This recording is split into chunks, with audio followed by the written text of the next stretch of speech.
Hi, there's Kevin with Gunrow Games here with a Zendikar Rising pre-release pack opening and deck building. So if you're local, you can come join us this weekend for the pre-release.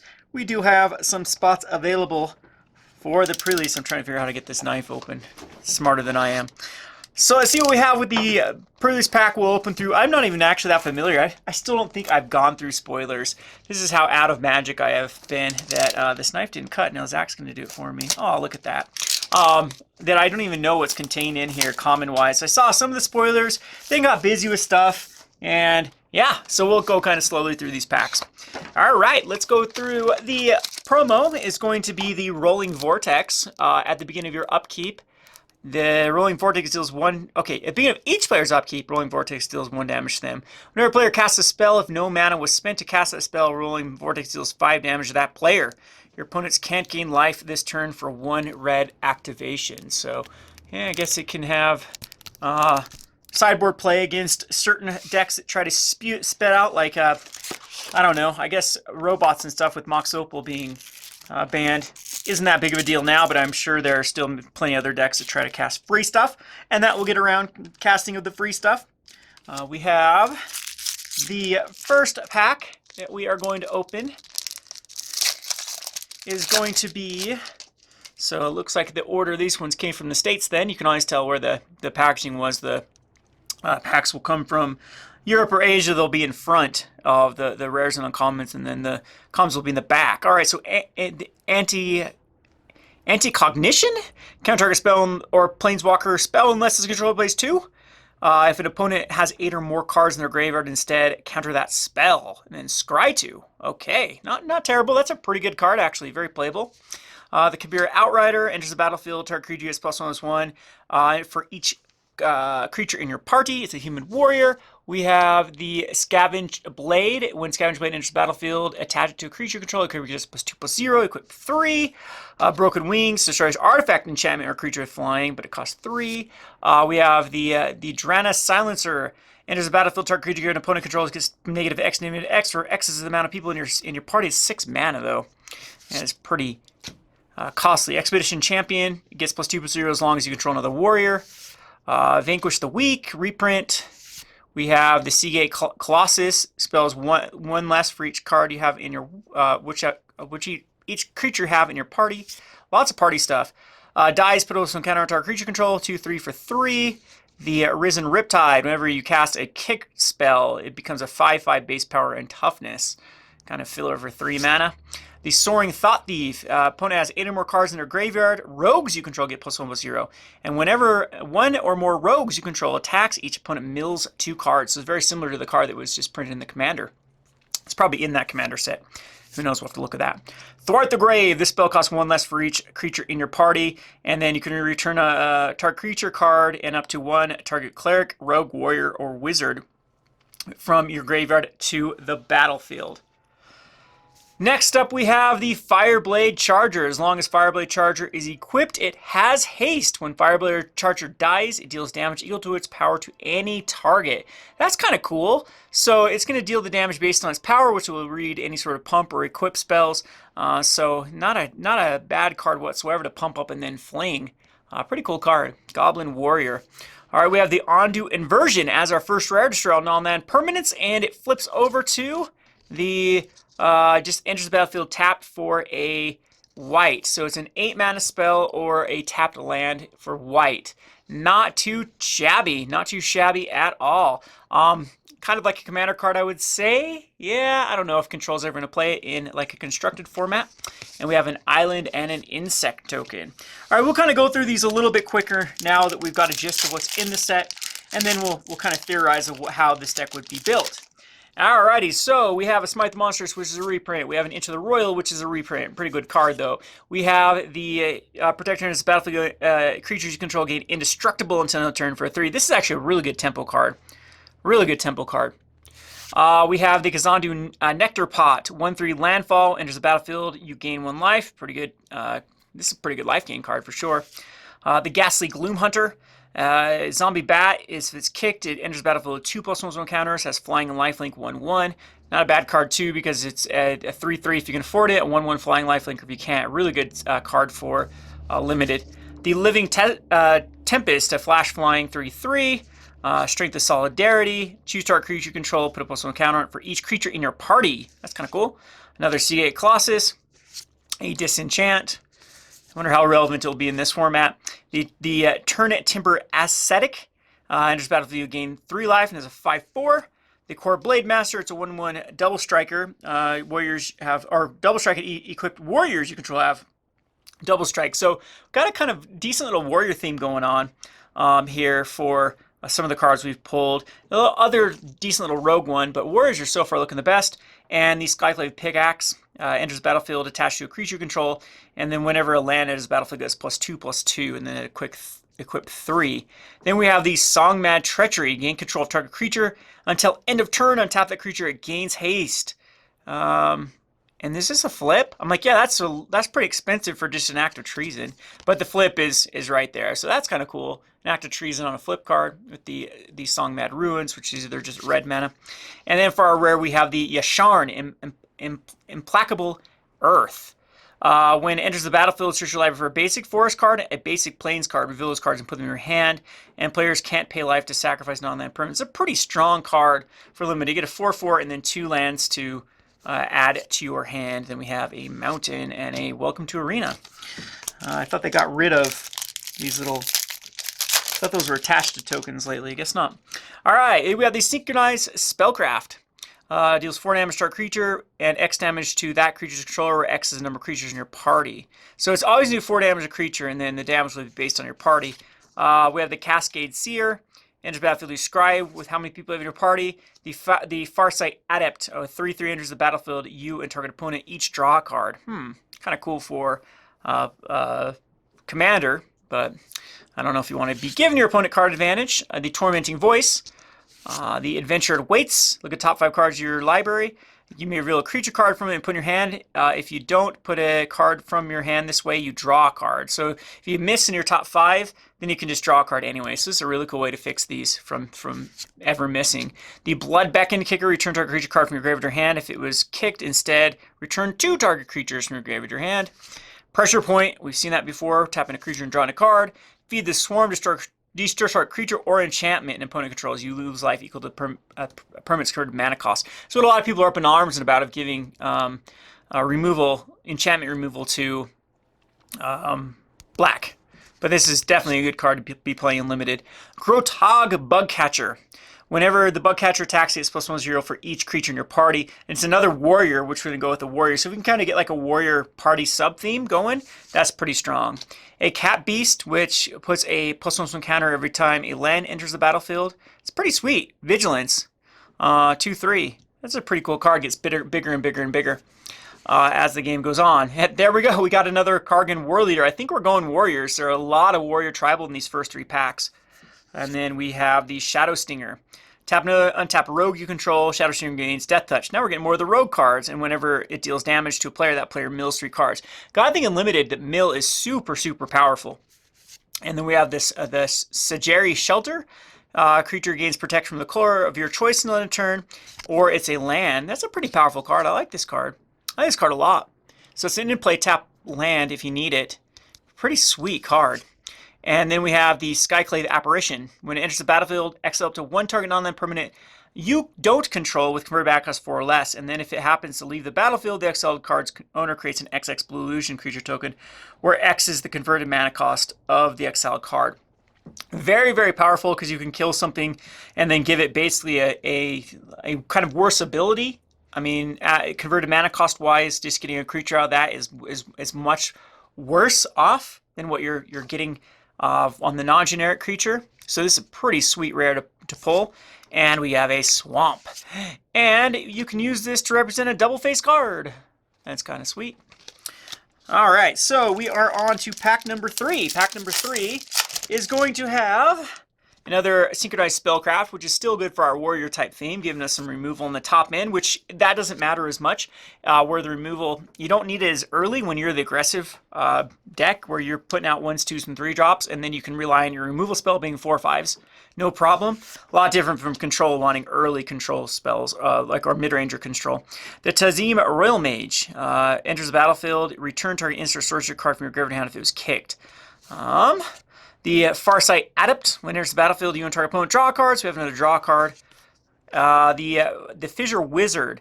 Enters the battlefield, you may discard a card if you do draw a card. We have the Dauntless Survivor, which is a warrior, and when it enters the battlefield, put a +1 counter on target creature. The Expedition Skulker has Death Touch as long as you control the Rogue, so Rogue again is looking pretty powerful. We got Rogue on one end and Warrior on the other end. Then Nahiri's Binding, enchant a creature Planeswalker that can't attack or block or use activated abilities. Nissa's Zendikar. Creature becomes a 4th elemental creature. When it dies, you return it to its owner's hand, so at least you get the land back if the land dies. Another Bug Catcher. Attacks gets +1/+1 for each creature in your party. So it does attacks gets +1/+0 for each. Yeah, so each creature your party consists of. So it's always going to get +1/+0 for being a warrior. So it's a 2/2. This is a pretty sweet card. So a 3/2 pretty consistently, I would say, and it still goes to that warrior tribe. We're definitely looking at that way. Another Thor at the Grave. The Minotaur. This spell costs 1 less for each creature in your party. Haste, 5/4. The Emera Wizard. Whenever you cast an instant sorcery or wizard spell, it gains flying until end of turn.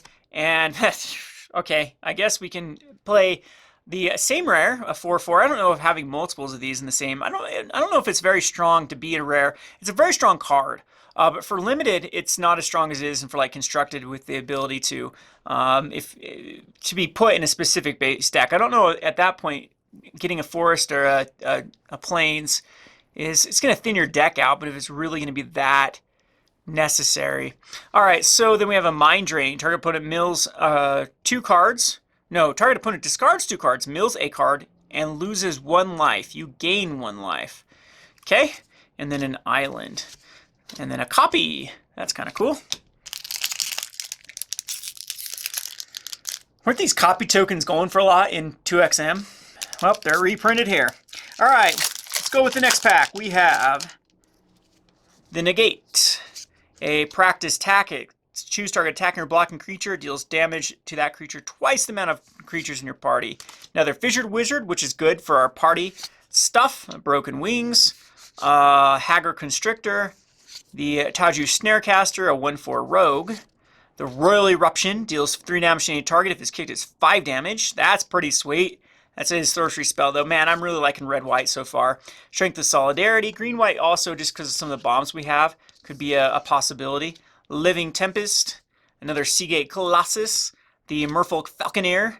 Whenever you kick a spell, scry 2. We have the Marasa Rootgrazer. You may put a basic land you control from the battle, or put a basic land from your hand onto the battlefield, and return a basic land you control to its owner's hand. So it's allowing you to basically have a lot of landfall triggers, which actually might be good. Like green-white landfall is looking pretty snazzy too. And the McKindy Stampede, creatures you control get +2/+2 on turn, or it is just a plains. Not really plains, a land that produces white. And now going even more with our warrior theme, we have the Shatter Skull Charger. Trample Haste. If it's kicked, it enters the battlefield with +1/+1 counter on it. At the beginning of your end step, if it doesn't have a +1/+1 counter, you return it to its owner's hand. So it's a 4/3. It's kind of cool because you can cast it and attack in, and then when you can't afford to kick it, which is only 5 mana, you actually get a 5/4 with haste, Trample Haste. So not a bad card whatsoever. And then we got a Plains and another of these double face. All right, last but not least, and then we'll see what we do with this deck. So I'm really leaning towards either Naya. I don't know if I have a good way to fix the problem with Naya. Then we have this really awkward deck. The green-white seems very good. We have probably all we need with green-white. And green, our white-red warriors look super good. All right, another Cascade Seer. Not been impressed with blue in our pool whatsoever here. Here's a Cleric, so that's actually good. His lifelink, as long as you have another Cleric for a 2/2. Goes with our party type theme. We have the Draga Visionary, which is a wizard, but it would be good if Naya. With Vampire Cleric, whenever you gain life, each opponent loses 1 life. Wow, they put that as a common? This is like a sought after, usually a sought after ability. I guess it's whenever you gain life, not whenever you gain, for each life you gain each opponent, so it's every instance of life, but still, you can drain your opponents pretty quickly. With like Soul Sisters, for example. I mean, Soul Sisters, yeah, usually doesn't have bursts of life. It's kind of cool. The Stonework Pack Beast. Is a cleric, rogue, warrior, and wizard. So it's going to fulfill all of the ones you're missing with this. This is actually pretty sweet for our thing. Just a 2/1 for 2 goes in aggro. We have the Malakar Blood Priest. When it enters the battlefield, your opponent loses X life and you gain X life for X number of creatures in your party. It's pretty sweet too because again, they're going to lose 1 life and you gain 1 life. Cleansing Wildfire. Destroy target land. Its controller may search their library for a basic land card and put on the battlefield. Pretty good sideboard card for destroying specific lands. We have the Cunning Geyser Mage. If it was kicked, you return up to 1 target creature to its owner's hand for a 3/2 Human Wizard. We have the Seagate Banneret. Creatures you control get +1/+1. It is a warrior for 1 mana. Perfect on curve. The Spare Supplies. Enters the battlefield tapped. When Spare Supplies enters the battlefield, draw a card. And then you can sacrifice it to draw another card. That's pretty sweet. So you're going to draw 2 cards off of this card. I wonder if this is going to replace some of the cards in like Pauper with this ability, because it's another way to then draw even more cards after you've got the requirements you need for artifacts. We have the Relic Vial. You can sacrifice a creature to draw a card. And as long as you control Cleric, as whenever a creature you control dies, each opponent loses 1 life and you gain 1 life. Pretty sweet card here too. Yeah, that's pretty cool. Really cool thing with Clerics with the Relic Vial. We have another Goblin Rogue. Whenever it deals combat damage to a player, exile top card of your library. You may play the card this turn. Pretty sweet card for aggro. And we have the Zoth Consumption for 6 mana. Each opponent loses 4 life and you gain 4 life, which is just a swamp on the other end. And the other rare is the Tabarex, the Hope's Demise. Tabarex someone has a lifelink as long as you have 5 or more +1s with counters on it. And whenever a non-token creature you control dies, you put a +1 counter on Tabarex. If that creature is a cleric, you may draw a card. If you do, you lose 1 life. So pretty decent rare to set up in more of a constructed aristocrats type theme, but it's also not bad in standard or in limited because it's going to be getting bigger and bigger, especially if you have clerics that die with it. But yep. So I don't know. I think all in all, this was a clear sign that we're going to go into, I would say, red white party, because we have a cleric here. We have some control that is actually controlling what we want it to. We got a rogue. The Relic Vial is kind of cool. I think in an aggro strategy, it's actually pretty good. The one thing that I would have liked to see more from our pool would have been a couple more of the equipments, because it does seem like our deck wants to play some equipments to pump these things up. I mean, we got the party. We definitely have the party theme down though. We have plenty of warriors with that warrior sub theme.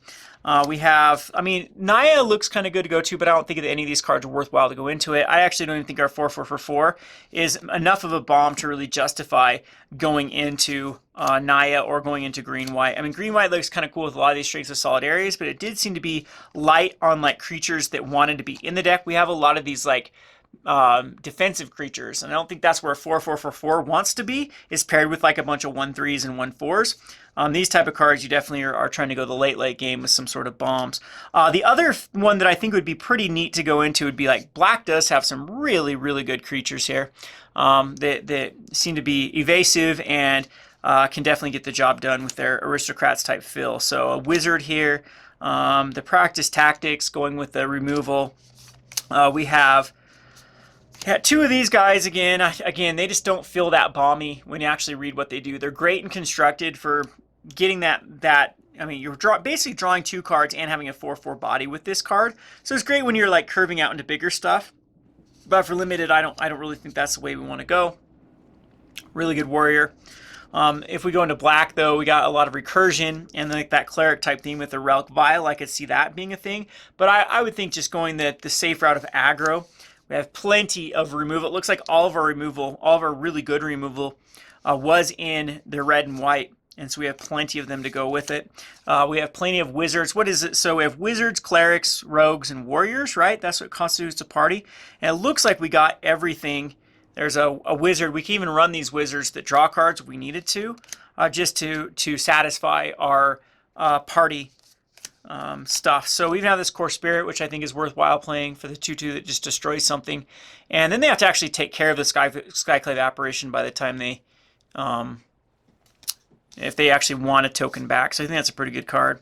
The Shelter is pretty decent. We have the War Leader, another Bug Catcher. I think that another one of the wizards, another synchronized spellcraft. I think that double strike guy is still pretty decent as a 1/1 that can get pumped. Again, we didn't see any. I think there was one. We had like one equipment in red, and then yep. So this equipment, could actually work with it to give a creature +2/0 if we actually decide to go that route. But I mean, we have plenty of the warriors that worked out pretty well. Another warrior. I thought we had another one that pumped up warrior. Yep. And here we have an expedition warrior gets +2/0. We have another warrior. I think that is the route I would go with. A close second really just being like some sort of black splash something else. I don't know if we go black-white or for this like Relic Vial. It's pretty sweet little card by itself.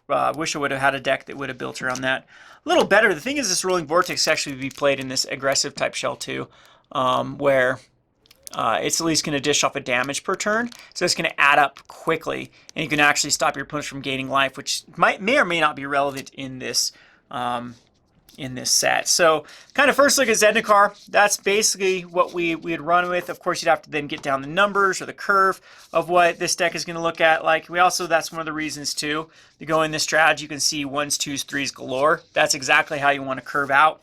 Some of these wizards help you discard cards and get to cards you need. That's the route I would go. I don't typically like to play Boros aggro in limited, especially sealed, because I think that I can have the opportunity more with like control to outplay my opponents, and I think it really helps the skilled player. You can do more with like a mid-range or a control deck than you can do with an aggro deck. You're kind of just, turn your cards sideways at that point. But this is a pretty solid deck, and I wouldn't be too unhappy with opening this in a tournament and playing this pool.